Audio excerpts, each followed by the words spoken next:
রোজ সবজি খেতে কার ভালো লাগে? আর তাই আজ বানাচ্ছি এগ তাওয়া ফ্রাই। আপনারা অনেক রকমের ডিমের রেসিপি খেয়েছেন, কিন্তু এটা একবার ট্রাই করে দেখুন। এত ভালো হয়, স্বাদ একদম মুখে লেগে থাকবে। Just yummy. নমস্কার, অ্যারোমা অফ রান্নাঘরে আপনাদের সকলকে স্বাগতম। চলুন সকলকে নিয়ে শুরু করি আজকের রেসিপি। যেহেতু এগ তাওয়া ফ্রাই হচ্ছে, ডিম তো লাগবেই। আমি 5টা ডিম দিয়েছি, একটু বেশি দিয়েছি, কারণ এই তাওয়া ফ্রাই এতটা টেস্টি হয় যে খেতে বসে সবাই চাইবে। এটাকে একটুখানি জাস্ট নুন দিয়ে ভালোভাবে বয়েল করে নেব। ডিম বয়েল করতে আপনারা সবাই জানেন। ডিমটা ফুটতে থাক, ততক্ষণ আমি অন্য প্রিপারেশন করি। দেখুন, এখানে পেঁয়াজ নিয়েছি। পেঁয়াজটাকে আজকে খুব মিহি করে কাটতে হবে। যত মিহি করে কাটবেন টেস্ট তত ভালো হবে। আমি যতটা সম্ভব মিহি করে কাটার চেষ্টা করছি। পেঁয়াজটা একবার ভালোভাবে বাটিতে জল নিয়েছি, দেখুন, ধুয়ে নেবো, তারপরে কাটবো। অনেকগুলো পেঁয়াজ লাগবে, একটা পেঁয়াজ না। আমি দেখাচ্ছি কতটা পেঁয়াজ লাগবে। দেখুন, এইভাবে মিহি করে আমি পেঁয়াজগুলোকে সব কুচিয়ে নেব। একটা পেঁয়াজ দেখিয়ে দিচ্ছি, দেখুন, ঠিক এইভাবে কোচাবেন। আর আজকে লাগবে এই এতগুলো পেঁয়াজ। রোজই তো হেলদি বানাই, আজকে না হয় একটু অন্যরকম বানালাম, তাতে কি হয়েছে? আজকে কোনো নিয়ম মানবো না। এই দেখুন, ডিম কিন্তু ভালোভাবে ফুটে গেছে, আর এটাকে ঠান্ডা হওয়ার পরে আমি ছাড়িয়ে নেব। এবার একটা মশলা বানাচ্ছি। মশলার জন্য 1.5 ইঞ্চি মতন আদাকে একটু টুকরো করে কেটে দিয়ে দিলাম, আর তার মধ্যে দিচ্ছি বেশ 6 থেকে 7টা আমি রসুনের কলি। 2টো কাঁচা লঙ্কা দিচ্ছি, ঝাল আপনারা নিজেদের মতন অ্যাডজাস্ট করে নেবেন। আর দিচ্ছি 1 মুঠো ধনেপাতা। ধনেপাতা কিন্তু মাস্ট, ধনেপাতা লাগবেই। দিয়ে এবারে একটু সামান্য জল দিয়ে এই মশলাটাকে পিষে নেব। মশলা পেষা হয়ে গেছে, এবার চলে যাচ্ছি মেন রান্নায়। একটা ফ্রাই প্যান চাপিয়েছি, দেখুন, এর মধ্যে দিয়ে দিয়েছি সর্ষের তেল। এসব রান্না সর্ষের তেলেই ভালো লাগে। আপনারা চাইলে রিফাইনেও বানাতে পারেন। আর সামান্য একটুখানি নুন দিয়ে দেবো, যাতে এই ডিমগুলো স্টিকি না হয়ে যায়। দিয়ে এবারে এই ডিমগুলোকে দেখুন আমি আধখানা করে নিয়েছি। এগুলোকে এবারে যে দিকটায় কুসুম আছে সেই দিকটা করে এর মধ্যে বসিয়ে দেবো। একটা একটা করে হলুদ পাড়টা যেদিকে আছে সেই দিকটাতে এইভাবে বসিয়ে দিন। তাতে কি হবে, ডিমটা থেকে কুসুমটা খুলে বেরিয়ে আসবে না। আর যেহেতু একটুখানি তেলের মধ্যে আমি নুন দিয়ে রেখেছি, সেজন্য স্টিকও করবে না। আর এর মধ্যে কিছু জিনিস দেবো। প্রথমে দিচ্ছি একটুখানি হলুদ গুঁড়ো, সামান্য একটুখানি দেবো শুকনো লঙ্কার গুঁড়ো, তাতে টেস্ট খুব ভালো হবে। আর দেবো একটু কাঁচা লঙ্কা কুচি। এগুলো এখনই ভাজার সময় দেবেন, তবে গিয়ে পরে টেস্টটা ভালো হবে। খেতে যা ইয়াম্মি হয় কি বলবো। সবগুলো দিয়ে দিয়েছি। একটা ডিমের একটু কুসুমটা না বেরিয়ে এসছিল, সেই জন্য ওটাকে লাস্টে ভাজবো। এই যে এইটা, আর এটাও এর সঙ্গে ভেজে নিচ্ছি। ভাজা হয়ে গেছে, এবারে এগুলোকে আমি জাস্ট তুলে নেব। এই দেখুন, সব ডিমগুলো ভালোভাবে ভাজা হয়ে গেছে। এবার এর থেকে আর কুসুমগুলো আলাদা হবে না। আজকে তাওয়া কোনোভাবেই পরিষ্কার করব না, এর মধ্যেই আসল স্বাদ আছে। এর মধ্যেই দিয়ে দিয়েছি আরও একটুখানি তেল, আর তেলের মধ্যে দিচ্ছি সামান্য অল্প একটুখানি গোটা জিরের ফোড়ন। এবার যে পেঁয়াজ কুচিটা কুচিয়েছিলাম সেই পুরো পেঁয়াজ কুচিটাই এই তেলের মধ্যে দিয়ে দিচ্ছি।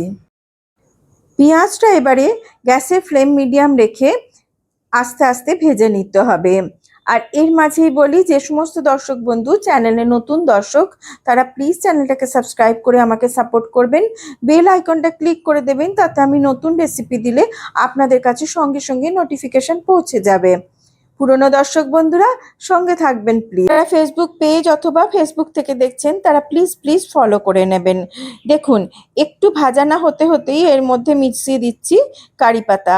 আমার গাছের একদম ফ্রেশ ফ্রেশ কারি পাতা, বর্ষার জল পেয়ে একদম তরতাজা হয়ে আছে।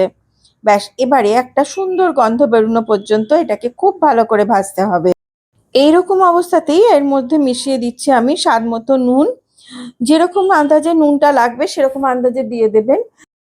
যতক্ষণ না গোল্ডেন ব্রাউন হচ্ছে ততক্ষণ পর্যন্ত আস্তে আস্তে ভাজতে হবে। পেঁয়াজ ভাজা হয়ে গেছে, আর এর মধ্যে মিশিয়ে দিচ্ছি আগে থেকে তৈরি করে রাখা সেই যে মশলাটা, ধনেপাতা সব কিছু দিয়ে সেই মশলাটা। এই মশলাটার জন্যই কিন্তু এতটা টেস্ট হয়। কিন্তু এটা ছাড়াও শেষে একটা জিনিস আরো মিশবে, যার জন্য এই তাওয়া ফ্রাই এত টেস্টি খেতে হয়। মিক্সি ধোয়া জলটাও দিয়ে দিলাম, আর এবারে এটাকে একবার একটু ভালোভাবে নেড়ে চেড়ে পেঁয়াজের সঙ্গে মিশিয়ে নেব। 2 মিনিট মতন এটাকে একটুখানি মশলাটা ভাজবো, তারপরে এতে আরো কিছু ড্রাই মশলা দেবো। 2 থেকে 3 মিনিট হয়ে গেছে ভাজা, মিশিয়ে দিলাম হাফ টিস্পুনেরও কম একটুখানি হলুদ গুঁড়ো, মিশিয়ে দিলাম 1 টিস্পুন মতন ধনের গুঁড়ো, আর দিচ্ছি Kashmiri red chilli powder half 1 teaspoon, যাতে শুধু কালার হবে, ঝাল হবে না। ব্যাস, এবার এই ড্রাই মশলাগুলো এই মশলাটার সঙ্গে খুব ভালোভাবে ভেজে নিতে হবে। মশলা ভাজতে ভাজতে 2-3 মিনিট হয়ে গেছে। এবার এর মধ্যে মিশিয়ে দিলাম বেশ 8-10টা মতন রসুনের কলি। এই কলিগুলো একটু ছোট সাইজের দিয়েছি। ব্যাস, এর সঙ্গে এবার এই রসুনের কলিটাও ভাজা ভাজা হবে। আর এর মধ্যে মিশিয়ে দিচ্ছি সামান্য একটুখানি জল, কারণ রসুনগুলো এর সঙ্গে একটুখানি ভাজতে হবে।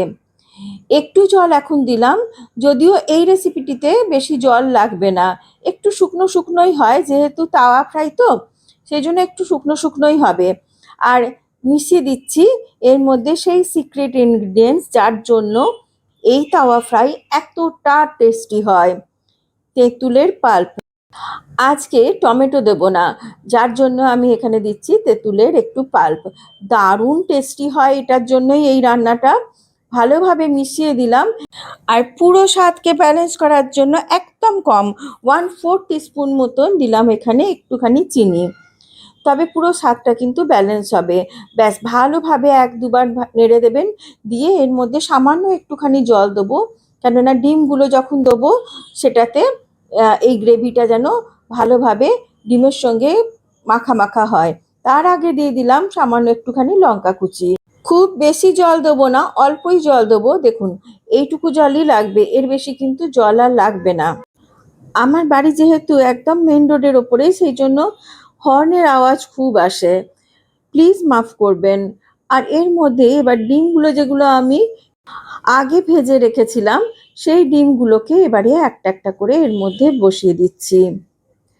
এত ইয়াম্মি খেতে হয়, একদিন অবশ্যই বাড়িতে বানান, আর আমাকে কমেন্ট বক্সে জানান যে আপনাদের কীরকম লাগলো। আর যদি ভালো লেগে থাকে রেসিপি, প্লিজ একটা লাইক করে দেবেন। দেখুন, এইটা একবার এই দিকটা গ্রেভির সঙ্গে ফুটবে, আর কিছুক্ষণ পরে আর একবার উল্টো দিকটা আমি দিয়ে দেবো। তাতে কি হবে, একদম ডিমের ভেতর পর্যন্ত এই গ্রেভির রসটা যেটা আছে সেটা চলে যাবে, আর খেতে জাস্ট ইয়াম্মি লাগবে। এবার ওপর থেকে ছড়িয়ে দিয়েছি সামান্য একটুখানি ধনেপাতা, আর এবারে ডিমগুলোকে জাস্ট একটুখানি ক্লোজে এনে দেখাচ্ছি, দেখুন দারুণ টেস্টি হয়।